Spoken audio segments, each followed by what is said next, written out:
திறக்க மாட்டேங்குது, எல்லாம் அடைக்கப்பட்டு இருக்குது, எனக்கு என்னதான் வழின்னு தெரியல அப்படின்னு நினைக்கிறீங்களா?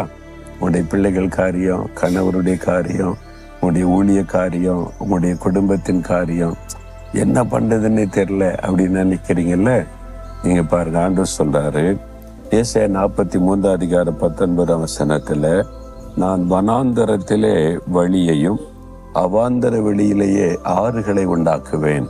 ஆண்டவர் எப்படிப்பட்டவர் தெரியுமா? வனாந்தரம் வில்டர்னஸ், அப்புறம் அவாந்தர வெளி டெசர்ட்.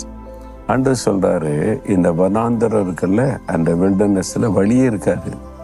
எங்க பேர் ஒரே மாதிரி தான் இருக்கும், ஆள் நடந்து அதிகமாக ஆட்கள் நடமாட்டம் இருக்காதுல்ல, வழியே இருக்காது. ஆண்டவர் சொல்ல, இங்க நான் வழி உண்டாக்குவேன்.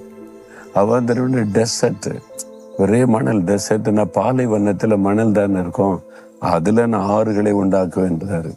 அது எப்படிங்க? வழியே இல்லாத இடம், அங்கதான் ஆண்டவர் சொல்றாரு, வழி இல்லாத இடத்துல நான் வழி உண்டாக்குவேன், தண்ணீரே இருக்காத இடத்துல நான் ஆறுகளை உண்டாக்குவேன். அப்படின்னா என்ன அர்த்தம்? முடியாததை முடிய செய்கிற தேவன். உங்க வாழ்க்கையில வனாந்தரமான வாழ்க்கைங்க, பாலைவனம் போல் ஆயிட்டுங்க, ஒரு வழியும் தெரியலங்க நினைக்கிறீங்களா? உங்களுக்கு ஒரு வழி ஆண்டவர் உண்டாக்க போகிறார். உங்களுக்கு ஒரு செழிப்பை கட்டளையிட போகிறார். நீங்க ஆச்சரியப்படும்படியான காரியம் நடக்க போகிறது.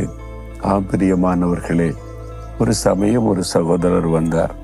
அவர் சொன்னார், கடன் அதிகமாகி போச்சு, பிஸ்னஸ்ல கொஞ்சம் நஷ்டம் ஏற்பட்டதுனால அப்படியே